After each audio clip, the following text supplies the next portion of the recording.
بات ہم شروع کرتے ہیں حضرت خدیجہ طاہرہ کے خاندان کے حوالے سے کہ ان کا خاندان کیسا تھا، چونکہ ان کے بارے میں ذرا کم بات بیان کی جاتی ہے۔ حضرت خدیجہ کے والد کا نام کیا ہے؟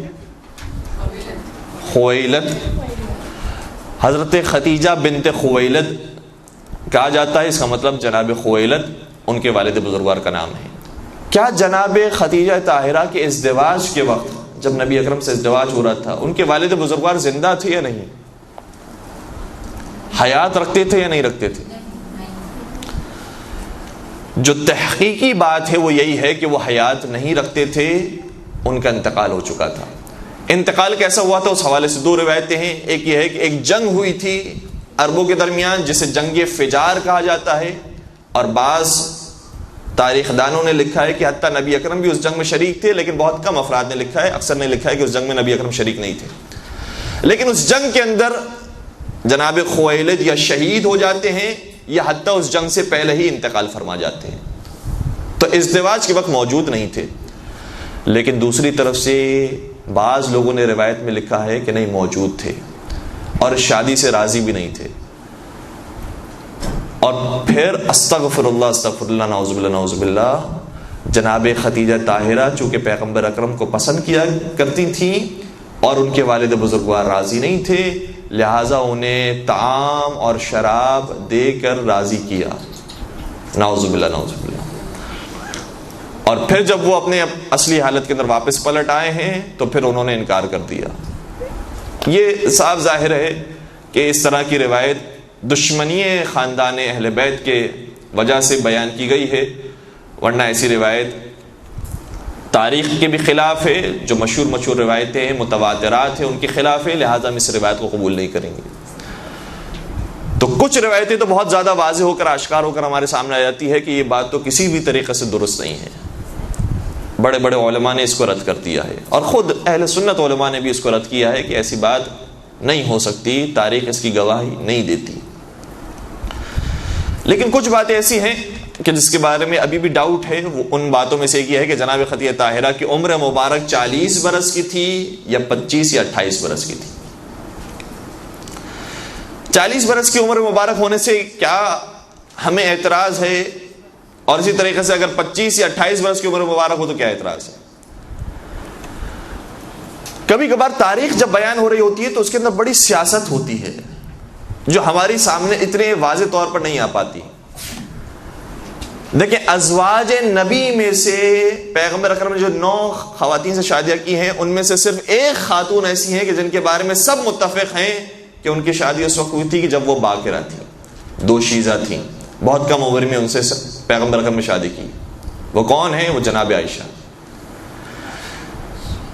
لہٰذا یہ امتیاز جو انہیں حاصل ہو گیا تھا، اس امتیاز کو باقی رکھنے کے لیے ممکن ہے کہ وہ روایتیں کھڑی گئی ہوں کہ پیغمبر اکرم نے جب جناب خدیجہ طاہرہ سے شادی کی تھی تو وہ پہلے ہی 2 افراد سے شادیاں کر چکی تھیں، اور اس کے بعد جناب خدیجہ طاہرہ سے 40 برس کی عمر میں شادی کی۔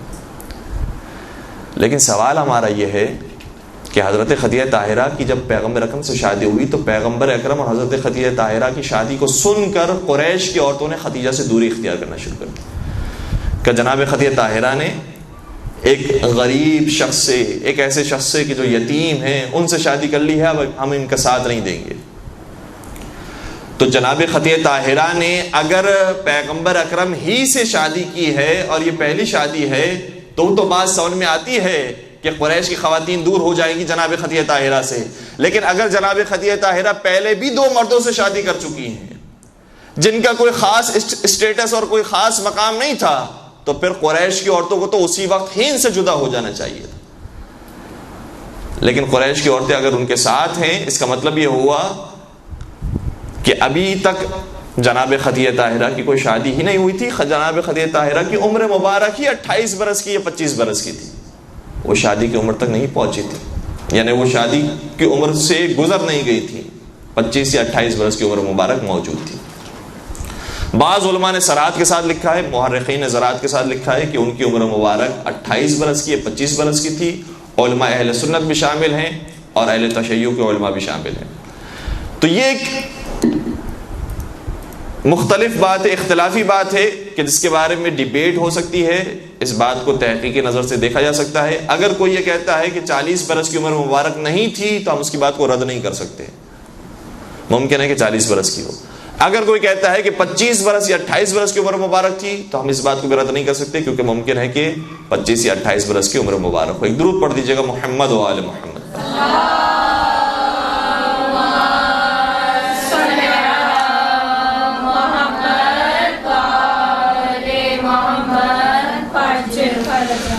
پھر جناب خدیجہ طاہرہ کے جو دادا اور ان کے جد ہیں جناب اسد۔ اچھا، یہ جب اسد کا لفظ آتا ہے تو بعض لوگوں کے ذہن میں فوراً سے خیال آئے گا فاطمہ بنت اسد بھی تھیں، تو کہیں وہی اسد ان کے بھی دادا اور جد تو نہیں ہوتے ہیں؟ تو ایسی بات نہیں ہے۔ فاطمہ بنت اسد ان کے جو جد ہیں وہ اور ہیں، اور یہاں پر جو جناب اسد کی بات کی جا رہی ہے ان کے والد بزرگوار جناب عبد العزیٰ ان کا نام گرامی تھا۔ اور یہ جناب اسد وہ ہیں کہ جنہوں نے ایک اہم معاہدے کے اندر شرکت کی ہے، اور پیغمبر اکرم نے بھی اس معاہدے میں شرکت کی ہے، اور اس معاہدے کے بارے میں پیغمبر اکرم فخر محسوس کیا کرتے تھے کہ میں نے اس معاہدے میں شرکت کی ہے۔ اس معاہدے کا نام کیا ہے؟ اس معاہدے کو کہا جاتا ہے حلف الفضول۔ اس قسم میں اور اس معاہدے کے اندر بات یہ طے ہوئی تھی کہ جب ہم ایک دوسرے سے دشمنیاں کرتے ہیں، ایک دوسرے کے مردوں کو قتل کر دیتے ہیں، تو کبھی کبھار جو مظلوم ہوتا ہے اس کے پاس اتنے پیسے نہیں ہوتے کہ قصاص ادا کر سکے، دیت ادا کر سکے۔ تو اگر اس کے پاس دیت کے پیسے نہیں ہوں گے تو ہم سب مل کر اس مظلوم کا ساتھ دیں گے تاکہ وہ دیت کی رقم کو ادا کر سکے۔ تو اس معاہدے کے اندر چونکہ مظلومین کا ساتھ دیا جا رہا تھا، محرومین کا ساتھ دیا جا رہا تھا، اور ستم دیدہ افراد کا ساتھ دیا جا رہا تھا، لہٰذا پیغمبر اکرم بھی شامل تھے اور جناب خدیجہ طاہرہ کے جد امجد وہ بھی شامل تھے۔ اور ظاہر سی بات ہے کہ پیغمبر اکرم کی عمر مبارک بہت کم تھی، جناب اسد کی عمر مبارک کافی زیادہ تھی، اور وہی سرکردہ افراد کے اندر شامل تھے کہ جن کے ساتھ بیعت ہوئی تھی۔ تو جناب اسد اسی طریقے سے معلوم یہ ہوتا ہے کہ پہلے ہی سے اخلاقیات کی طرف رجحان تھا، اور ان کی اولاد کا اسی طریقے سے اخلاقیات کی طرف رجحان تھا۔ جناب خدیجہ طاہرہ انہی کی نسل میں سی تھی، اور جناب خدیجہ طاہرہ کے بارے میں اور ان کے سارے آبا و اجداد کے بارے میں ملتا ہے کہ یہ سب آئین ابراہیمی کو مانتے تھے، دین ابراہیمی پر عمل پیرا ہوتے، اور پیغمبر اکرم کے اجداد کے بارے میں بھی یہی بات ہے کہ وہ بھی دین ابراہیمی کو مانتے تھے۔ تو قریش میں سے، مکہ میں سے کچھ افراد وہ تھے کہ جو بت پرستی نہیں کیا کرتے تھے، باقی سب بتوں کو پوجا کرتے تھے۔ وہ افراد جو بت پرستی نہیں کیا کرتے تھے ان میں جناب خدیجہ طاہرہ بھی شامل ہیں، جناب ابو طالب بھی شامل ہیں، جناب ابو عبداللہ بھی شامل ہیں، یہ پورا بنی ہاشم کا گھرانہ بھی شامل ہے، اور جناب خدیجہ طاہرہ کا گھرانہ بھی شامل ہے۔ البتہ جناب خدیجہ طاہرہ کے کچھ افراد وہ تھے کہ جنہوں نے جب یہ محسوس کیا کہ بت پرستی غلط عمل ہے تو وہ مختلف علاقوں میں نکل گئے صحیح دین کو تلاش کرنے کے لیے۔ تو بعض نے مسیحیت کو اپنا لیا، بعض نے یہودیت کو اپنا لیا، اور بعض جناب ابراہیم کے دین پر عمل پیرا ہوئے۔ البتہ اس زمانے میں جتنے بھی دین حق تھے انہی دین حق پر عمل کرنے والے افراد تھے، ان میں سے کوئی بھی شخص ایسا نہیں تھا جو بت پرستی کرنے والا ہو۔ یہ ان کے خاندان کی شان میں سے شان ہے کہ یہ ابتدا ہی سے انہوں نے کبھی بھی بتوں کے سامنے سر نہیں جھکایا، کبھی بت پرستی نہیں کی، اور کبھی شرک نہیں کیا۔ اب ایک بات جناب خدیجہ طاہرہ کی مال و دولت کے حوالے سے دیکھیں، اب میں یہی تاریخ کی بات آپ کی بیان کروں گا۔ جب تاریخ میں بات کسی کے بارے میں بیان ہوتی ہے تو اتنی زیادہ بھی بیان کر دی جاتی ہے جو افراد کے قریب پہنچ جاتی ہے، اور کبھی تفریط پر بات آ جاتی ہے۔ جناب خدیجہ طاہرہ کے بارے میں ایک روایت یہ بیان ہوئی ہے کہ ان کے پاس 80,000 اونٹ موجود تھے، جنہیں وہ یمن، جنہیں وہ مصر اور جنہیں وہ شام بھیجا کرتی تھی تاکہ وہاں سے تجارت کرے، اور بہت ان کا مال و دولت، ان کی ثروت اتنی زیادہ تھی کہ جو مکہ میں کسی کے بھی برابر نہیں تھی۔ سوال یہ پیدا ہوتا ہے کہ حضرت خدیجہ کے پاس اتنی دولت آئی کہاں سے؟ کوئی معجزہ ہو گیا، کوئی کرامت ہو گئی، اتنی دولت کیسے آ گئی؟ جناب ابو طالب کے پاس دولت نہیں ہے، جناب عبداللہ کے پاس دولت نہیں ہے، بڑے بڑے قریش کے افراد کے پاس دولت نہیں ہے، جناب خدیجہ کے پاس دولت کیسے آ گئی؟ تو تاریخ کے مطالعے کے بعد یہ پتہ چلتا ہے کہ ان کے پاس جو دولت آئی تھی وہ ان کے والد بزرگوار سے میراث میں انہیں ملی تھی، اور اس میراث سے جو دولت ملی تھی اسی میراث کی دولت کو انہوں نے پروان چڑھایا ہے اور تجارت کے ذریعے، مزاربہ کے ذریعے اپنی دولت میں اضافہ کیا ہے۔ تو آپ محسوس کریں کہ جو دولت میراث کے ذریعے ملی ہو وہ اس قدر زیادہ تو نہیں ہو سکتی۔ جناب خویلد کے بارے میں اتنا نہیں آیا ہے کہ وہ امیر ترین افراد میں شامل تھے، جناب خدیجہ کے بارے میں آیا ہے۔ اس کا مطلب یہ ہوا کہ ایک حد تک دولت موجود تھی اور اس دولت میں اضافہ کیا ہے، اور یہی بات حتیٰ مردوں کو سیکھنے والی ہے، مردوں کے لیے سیکھنے والی ہے کہ اپنی دولت میں اضافے کے لیے صرف محنت مزدوری نہیں ہوتی ہے، بلکہ انسان اپنی عقل اور شعور کو بھی اتنا استعمال کرے کہ اسی دولت کے ذریعے جو میراث سے ملی ہے کسی سرمایے کے اندر اگر لگا دے، انویسٹ کی جائے، تجارت کی جائے، تو اسی دولت کے ذریعے اس میں اضافہ کیا جا سکتا ہے۔ جناب خدیجہ طاہرہ کیا کرتی تھی؟ جو روایت کے اندر تحقیق سے بات سمجھ میں آتی ہے وہ یہ ہے کہ مختلف لوگوں سے رابطہ کر کے اور ان سے یہ کہا کرتی تھی کہ آپ اگر تجارتی کاروان لے کر جا رہے ہیں تو آپ کو جتنا فائدہ ہوگا اس فائدے کو ہم نصف کر لیں گے، اور آدھا فائدہ آپ رکھیے گا، آدھا فائدہ ہم۔ لہٰذا جناب خدیجہ کا مال استعمال ہوتا تھا اور وہ مال پھر فائدے کی صورت میں جناب خدیجہ طاہرہ کو ملتا تھا، اور اس میں سب سے بڑا نام جناب میسرہ کا نام ہے، جو جناب خدیجہ طاہرہ کے غلام تھے، انہیں بھیجا کرتی تھی، اور شام کی طرف وہ روانہ ہوئے، مختلف علاقوں کی طرف روانہ ہوئے، اور جناب خدیجہ کے مال میں اضافہ ہوا۔ پھر میسرہ نے ہی اور اسی طریقے سے جناب خدیجہ طاہرہ نے محسوس کیا کہ اسی مکہ کے اندر ایک شخص ایسا پایا جاتا ہے جسے صادق اور امین کہا جاتا ہے، اگر اسے میں نے بھیج دیا تجارت کرنے کے لیے تو واقعاً بہت سود حاصل کر کے وہ آئے گا، بہت پروفٹ حاصل کر کے وہ آئے گا۔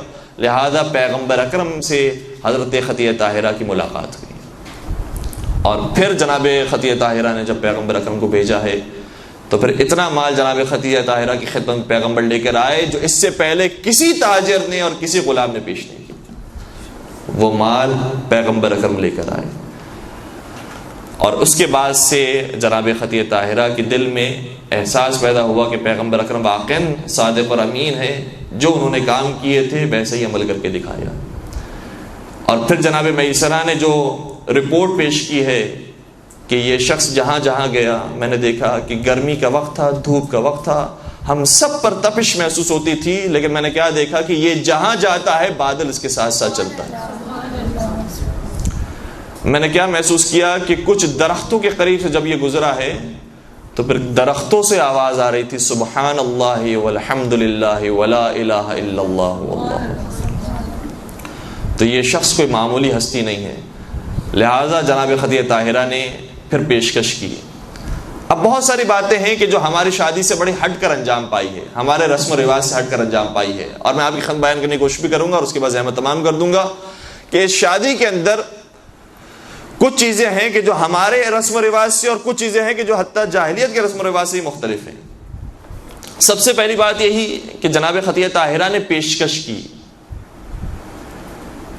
یہ بات ہمیں بتا رہی ہے کہ کبھی کبھار انسان اگر کسی کے اخلاق کو دیکھ لے، کسی کی دینداری کو دیکھ لے، کسی کے خوف خدا کو دیکھ لے، تو پھر اس بات کا انتظار نہ کرے کہ وہ پیشکش کرے۔ ممکن ہے کہ اگر انتظار کیا جائے تو پھر یہ بہترین رشتہ ہاتھوں سے چلا جائے، اور جو آج کل یہ ہو رہا ہے، بعض لوگ اتنا انتظار کرتے ہیں کہ ان کی بیٹیاں بڑی ہو گئی ہیں، بزرگ ہو گئی ہیں۔ اسی طریقے سے اگر لڑکوں کے اندر یہ بات پیدا ہو جائے اور اچھے رشتے ہاتھوں چلے جائیں تو بہتر یہ ہوتا ہے۔ جناب خدیجہ طاہرہ کی سیرت سے ہمیں درس ملا ہے کہ جب کوئی بہترین رشتہ نظر آئے تو پھر رشتہ مانگنے میں پہل کی جائے، چاہے وہ خاتون ہو چاہے وہ مرد ہو۔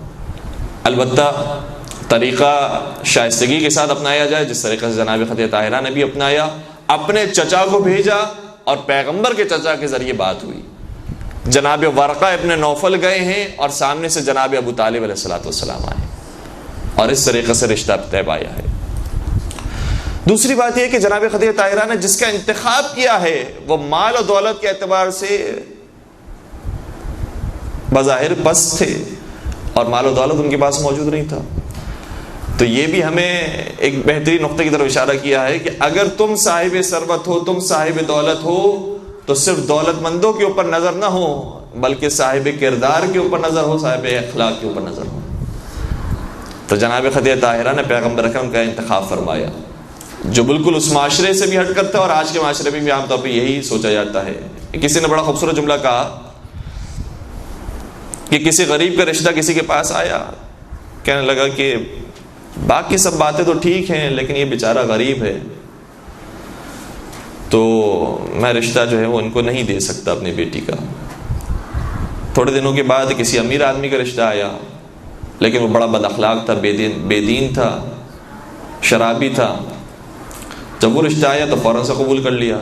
تو کہا کہ بھائی تم تو دیندار کو دینے والے تھے، یہ تو بے دین ہے، شرابی ہے. کہا انشاءاللہ خدا اس کی اصلاح فرمائے گا. تو جب دین کا معاملہ آتا ہے تو کہتے ہیں انشاءاللہ پروردگار اصلاح فرمائے گا. دولت کے معاملے میں بھی یہی کہنا چاہیے کہ انشاءاللہ پروردگار اس کے مال میں رزق دے گا اور اسے دولت عطا فرمائے گا. اور جناب خدیجہ طاہرہ نے وہی کام کیا کہ دین کی خاطر، اخلاق کی خاطر جس چیز کے لیے قدم آگے بڑھایا تھا. کتنے ہی رشتے ایسے تھے جو اس زمانے میں بڑے بڑے امیروں کے رشتے تھے، لیکن اگر ان سے جناب خدیجہ طاہرہ کی شادی ہوئی ہوتی تو آج جناب خدیجہ کا کوئی نام لیوا بھی نہیں ہوتا. لیکن جناب خدیجہ نے چونکہ اخلاق کو دیکھا ہے، دینداری کو دیکھا ہے، لہذا آج ہر ایک جناب خدیجہ طاہرہ کو سلام پیش کرتا ہے. تو یہ دوسری بات جو بڑی مختلف انداز سے ہوئی. تیسری بات یہ کہ جب مہر دینے کا وقت آیا، ایک روایت یہ ہے، بہار الانوار کے اندر یہ روایت موجود ہے کہ قریش والے بھی موجود تھے، اور قریش کے اندر پیغمبر کے سگے چچا کا نام ہے ابو لہب، جس کے اوپر لعنت بھیجی گئی ہے قرآن کریم کے اندر، تبت یدا ابی لہب وتب. ابو لہب پیغمبر کے سگے چچا کا نام ہے. ابو لہب بھی موجود ہے. بعض روایتیں کہتی ہیں ابو جہل بھی موجود تھا، اس نے جملہ کہا ہے. بعض کے مطابق ابو لہب نے جملہ کہا کہ جب یہ رشتہ طے ہو رہا تھا اور مہر کی بات آئی تو جناب خدیجہ طاہرہ نے پیغام بھجوایا کہ مہر ہم اپنا خود ادا کریں گے، پیغمبر کو ہم زحمت نہیں دیں گے. یعنی اس کا مطلب یہ ہوا کہ جو مہر میں نے بیان کیا ہے وہ مہر میں ہدیے کے طور پر پیغمبر کو دے دوں گی، پیغمبر مجھے وہی ہدیہ واپس کر دیں گے. تو جیسے یہ بات طے ہوئی، جناب ابو طالب نے بات قبول کر لی. کہا جیسے آپ مناسب سمجھے یہ بات ہم نے قبول کر لی. تو پھر ابو لہب کھڑا ہو گیا اور کہا اے ابو طالب تجھے کیا ہو گیا ہے کہ ہم پر اب یہ وقت آ گیا ہے کہ ہمارے مردوں کا مہر عورتیں ادا کریں گی. تو جناب ابو طالب نے کتنا خوبصورت جواب دیا کہ اے ابو لہب، اگر مرد تیرے جیسے ہوں تو عورتیں تیرا کم مہر بھی ادا کرنے کو تیار نہیں ہوتی، اور اگر مرد محمد عربی جیسا ہو تو عورت کے پاس جتنا کچھ مال و دولت ہو سب ان پر نچھاور کرنے کے لیے تیار ہو جاتی. تو نے بات کی ہے ٹھیک، وہ اپنے لحاظ سے ٹھیک کی ہے، لیکن محمد عربی کو دیکھو، ان کے لیے جناب خدیجہ سب کچھ دینے کے لیے تیار ہیں. تو یہ تیسری بات یہ کہ مہر عام طور پر خاتون زیادہ سے زیادہ رکھنے کی کوشش کرتی ہیں کہ خدا نہ خاصہ طلاق کے وقت اگر کوئی مسئلہ پیش آئے تو کم از کم مہر کی رقم مل جائے. جناب خدیجہ طاہرہ نے نہ صرف یہ کہ مہر نہیں رکھا، کہا کہ یہ جو سب کچھ ہے وہ بھی آپ کو میں دینے کے لیے تیار ہوں. یہ بات بڑی مختلف نظر آتی ہے. اور چوتھی اور آخری بات کہ پیغمبر اکرم نہ صرف یہ کہ جناب خدیجہ طاہرہ کی زندگی میں ان کی تعریف کیا کرتے تھے، بلکہ جب دوسری خواتین سے شادی کر لی تو ان خواتین کے سامنے بھی جناب خدیجہ طاہرہ کو یاد کیا کرتے تھے. ورنہ کسی بھی ایک عام عقل مند انسان کو بھی ہم نے نہیں دیکھا ہے کہ جو سوتنوں کے سامنے تعریف کرنے والا ہو. جناب خدیجہ طاہرہ یہ وہ خاتون ہیں کہ دیگر ازواج کے سامنے بھی نبی اکرم جناب خدیجہ طاہرہ کو یاد کیا کرتے تھے. اس کا مطلب یہ ہوا کہ خدیجہ طاہرہ اس معراج پر فائز تھی کہ پیغمبر اکرم نہ صرف یہ کہ عام محفلوں میں جناب خدیجہ طاہرہ کو یاد کیا کرتے تھے، بلکہ دوسری ازواج کے سامنے بھی جناب خدیجہ طاہرہ کو یاد کر کے بتا دیا کہ تم میرے ذہن سے ہر چیز مٹا سکتی ہو، خدیجہ کی یاد کو نہیں مٹا سکتی. تم سے شادیاں ہو چکی ہیں، ازدواج ہو چکا ہے، لیکن جناب خدیجہ طاہرہ کی جو سیرت تھی وہ کسی کے اندر بھی نہیں پائی جاتی ہے. اور جناب خدیجہ طاہرہ نے کیا کچھ قربان نہیں کیا شیب ابی طالب کے اندر. واقعی یہ وہ ایام تھے جس میں اگر پیغمبر اکرم کو خدیجہ طاہرہ کی مدد نہ ملی ہوتی تو شیب ابی طالب میں مسلمان برداشت نہیں کر سکتے تھے. لیکن نہ صرف یہ کہ جناب خدیجہ طاہرہ نے اپنا مال دیا، بلکہ خود وہ غذا کھاتی تھیں جو غلام نہیں کھایا کرتے تھے، جو فقیر نہیں کھایا کرتے تھے. اور وہی غذا کھاتے کھاتے جناب خدیجہ طاہرہ اس دنیا سے رخصت ہو گئی۔ جب مرنے کا وقت قریب آیا، نبی اکرم کو بلایا، کہا یا رسول اللہ میں نے آپ سے کبھی کچھ نہیں مانگا ہے، صرف ایک درخواست ہے، اور درخواست یہ ہے کہ یا رسول اللہ جب مجھے لحد میں اتارے تو اپنے لباس کا کفن دیجیے گا۔ پیغمبر اکرم نے نہ صرف یہ کہ اپنے لباس کا کفن دیا ہے بلکہ خود بھی لحد میں اترے، جناب خدیجہ طاہرہ کی لحد کو درست کیا، ان کی آرام کا انتظام کیا، اور اس کے بعد جب لحد کی مٹی کو برابر کر کے اٹھے ہیں تو حضرت زہرا نے سوال کیا بابا جان میری ماں کو آپ کہاں چھوڑ کر آ گئے، میری مادر گرامی کو کہاں چھوڑ کر آ گئے؟ بڑی مظلوم ہے جناب خدیجہ طاہرہ اور بڑی مظلومہ ہے جناب زہرا، لیکن میں دونوں خواتین سے ہاتھ جوڑ کر عرض کروں گا کہ ابھی آپ کے خاندان پر مصائب کا آغاز ہوا ہے۔ اے خدیجہ طاہرہ آپ نے فرمایا کہ مجھے کفن دے تو اپنے لباس کا کفن دے، ایک وقت وہ آئے گا جب آپ کی اولاد میں ہی ایک غریب کربلا پیدا ہوگا جو آپ کو کفن مانگنے پر کفن مل گیا وہ 3 دن تک بے کفن رہے گا۔ اجرکم علی اللہ، اجرکم علی اللہ۔ اور آپ اس دنیا سے رخصت ہوئی تو گھاس پھوس کھا کر، آپ رخصت ہوئی تو زہریلی جڑی بوٹی کھا کر، لیکن ایک وقت وہ آئے گا جب آپ ہی کی اولاد کو 3 دن کا بھوکا رکھا جائے گا، 3 دن کا بھوکا شہید کیا جائے گا۔ اور اے ام الائمہ، اے حضرت زہرا، آج آپ اپنی ماں کی جدائی کو برداشت نہ کر سکی، سوال کرنے لگی بابا جان بتائیے میری ماں کو کہاں چھوڑ کر آ گئے؟ ایک وقت وہ آئے گا جب سکینہ زلجنہ سے سوال کرے گی اے زلجنہ میرے بابا تیرے پشت پر تھے، انہیں کہاں چھوڑ کر آ گیا؟ اور جب زلجنہ اپنے لہو کو نشان اب پیش کرے گا کہ یہ لہو میرا لہو نہیں ہے، تیرے بابا کا لہو ہے جو میں پیش کر رہا ہوں، تو ایک سوال یہ ننھی سی سکینہ کریں گی اے رہ سوار، اے گھڑ سوار، یہ مجھے بتا دے جب میرے بابا کو شہید کیا جا رہا تھا تو انہیں سیراب کیا گیا تھا یا پیاسا ہی ذبح کر دیا؟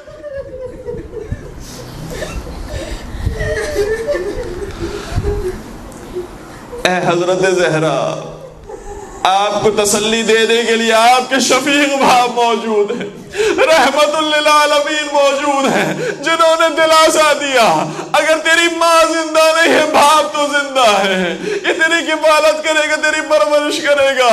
لیکن ہائے سکینہ، جب بابا کا سایہ سر سے رخصت ہوا انتظار کرتی رہی ہوں گی کیونکہ یتیم پرور گھرانے سے تعلق تھا، لیکن کیا دیکھا کوئی یتیم کے سر پر دست شفقت پھیرنے والا نہ آیا، درے لگا